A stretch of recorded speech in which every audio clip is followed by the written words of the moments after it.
Hello guys. இன்னைக்கு நம்ம என்ன வீடியோ பார்க்க போறோம்னா, தக் லைஃபோட டீட்டெயில் ரிவ்யூவும் ஒரு சின்ன எக்ஸ்பிளனேஷனும் ஸ்டார்ட் பண்ணலாமா? ஆரம்பிக்கலாங்களா? யா. இந்த வீடியோ ஸ்டார்ட் பண்றதுக்கு முன்னாடி ஒரு சின்ன விஷயம். நான் வந்து ஒரு பயங்கரமான ஒரு வெறித்தனமான எஸ்டிஆரோட ஃபேன். நான் டாட்டூலாம் போட்டிருப்பேன். விஷால் விஷன் என்னோட பயங்கரமான ஒரு வெறித்தனமான ஃபேன் அப்படின்ட்டு கேட்க சொன்னாரு. ஸோ இன்ஸ்டாகிராமில் லாயல் ஃபேன் ஆஃப் எஸ்டிஆர்னு ஒரு ஃபேன் பேஜே வச்சுருக்கேன். 43K ஃபாலோவர்ஸ் இருக்காங்க அதுக்கு. நான் வந்து நேற்று ஃபஸ்ட் ஷோ தக் லைஃப் பார்த்து முடிச்சுட்டு இந்த மாதிரி போஸ்ட் போட்டிருந்தேன். யூடியூப்லேயும் வீடியோ போட்டிருந்தேன். எனக்கு இந்த மாதிரி இந்த படம் வந்து கனெக்ட் ஆகலை, ரொம்ப ஆவரேஜான ஒரு படம் தான், எனக்கு பிடிக்கல அப்படின்ற மாதிரி நான் போட்டிருந்தேன். அதுக்கு வந்து இன்ஸ்டாகிராமில் எல்லாருமே கேட்ட என்னென்னா, நீங்கள் சிம்பு ஃபேனாக இருந்துட்டு இந்த படம் பிடிக்கலன்னு எப்படி சொல்லலாம், நீங்களே ஃபேனாக இருந்துட்டு நீங்களே இப்படி பண்ணலாமா அப்படிலாம் கேட்டாங்க.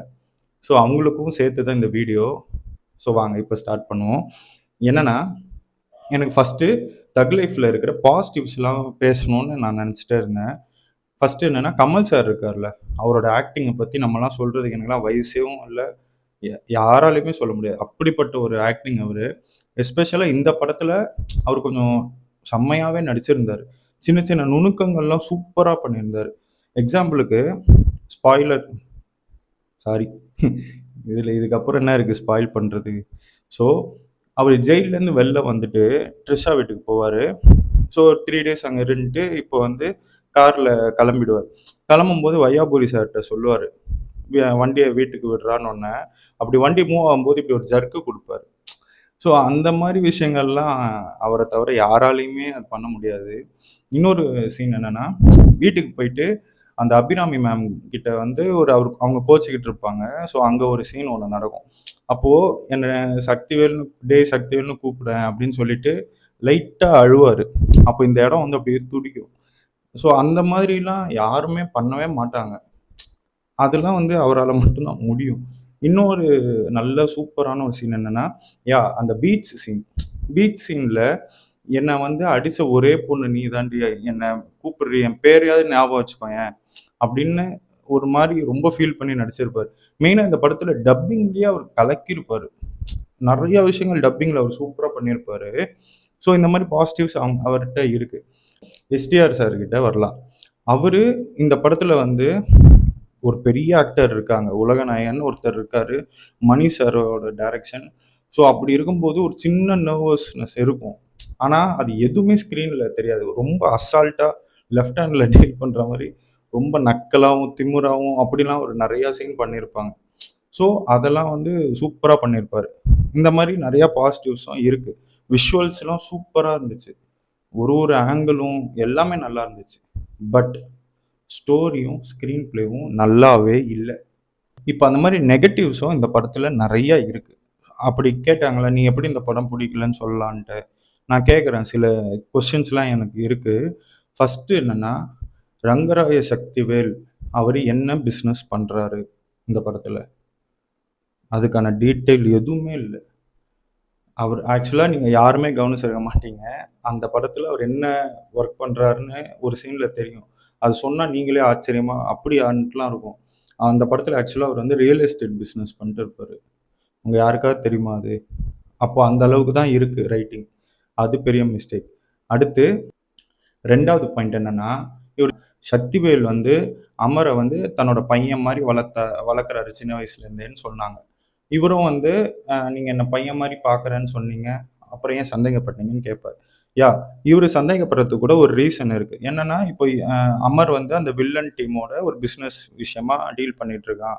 ஒருவேளை அவன் நமக்கு ஆப்போசிட்டாக ஆயிடுவானோ அப்படின்னு நினைக்கிறதுக்கு ஒரு சான்ஸ் இருக்குது. ஆனால் இப்போ அமர் வந்து சக்திவேலை வந்து அப்பா மாதிரி பார்க்குறாரு. ஸோ அப்படி இருக்கும்போது நாசர் சார் வந்து ஒரு சின்ன ஒரே ஒரு வாட்டி தான் சொல்லுவார், உங்கள் அப்பாவை கொன்னது வந்து சக்திவேல் தான். அடுத்த நிமிஷம் அவர் மேனிப்புலேட் ஆகி அவரை கொல்ற ரேஞ்சுக்கு போயிடுவார். எனக்கு புரியலையே, ஒரு சின்ன வயசுலேருந்து வளர்த்த ஒரு மனுஷன் இன்னொருத்தர் அப்படி சொன்ன உடனே கொலை பண்ணுற அளவுக்கு எப்படி போக முடியும்? ஒரு வார்த்தையாக போயிட்டு இப்படி தான் பண்ணீங்களான்றது கேட்டிருக்கணும். அது கூட கேட்கல. ஸோ இதெல்லாம் வந்து ரொம்ப ஒரு மிஸ்டேக்கான ஒரு விஷயம். 3வது பாயிண்ட் என்னென்னா, நாசர் சார் ஒரு இடத்துல வந்து சிம்புவை பத்தி இன்னொருத்தர்ட்ட சொல்லுவார். அவன் எப்படி இவனை சந்தேகப்படலாம்? ஒரு வருஷத்துல இவன் இந்த இந்த பிசினஸை எவ்வளோ டாப்புக்கு கொண்டு வந்தான்னு சொல்லுவார். அப்படி சிம்பு அந்த படத்துல ஒண்ணுமே பண்ணியிருக்க மாட்டாரு. இவர் ஜெயில்ல இருக்கும்போது ஒரு சும்மா 2 சின்ன விஷயங்கள் தான் நடக்கும் அங்க. மத்தபடி அவர் எதுவுமே பண்ணியிருக்க மாட்டாரு. ஸோ 4வது பாயிண்ட். கமல் சார் வந்து ஜெயில்லேருந்து வெளியில வருவாரு. வந்துட்டு அந்த கொடை புடிச்சுட்டு அந்த சீன்ல வந்து கமல் சார் சொல்லுவாரு, "நான் 8 அடின்னா நீ 18'ரா" அப்படின்னு அந்த ட்ரைலர்ல வரும்ல அந்த ஷாட். அது சொல்றதுக்கான சீனே அங்க நடக்கல அதுக்கு முன்னாடி.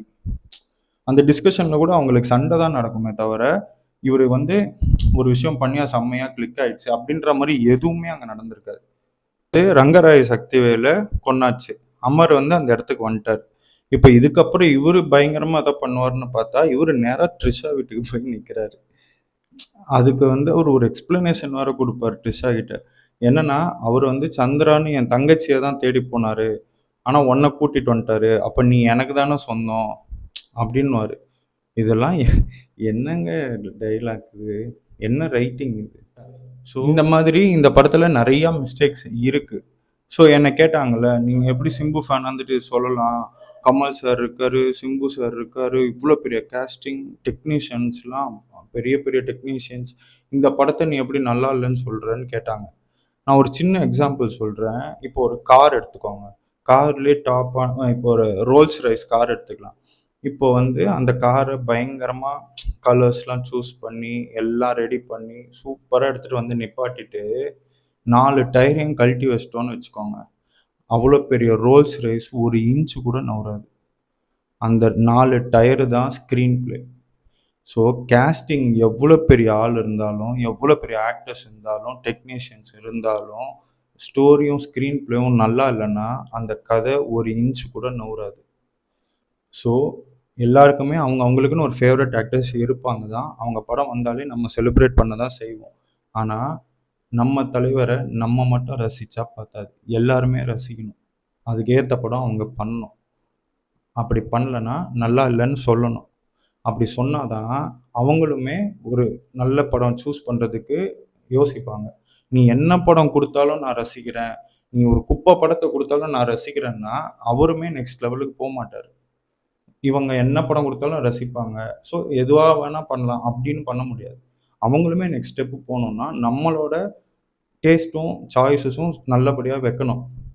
அந்த ஆப்ஷன்ஸ் அவங்க குடுக்கணும் நமக்கு. ஸோ நான் திரும்பவும் சொல்றேன். கதையும், ஸ்க்ரீன் பிளேவும் தான் முக்கியம். அது நல்லா இல்லன்னா, படம் நல்லா இல்ல தான்.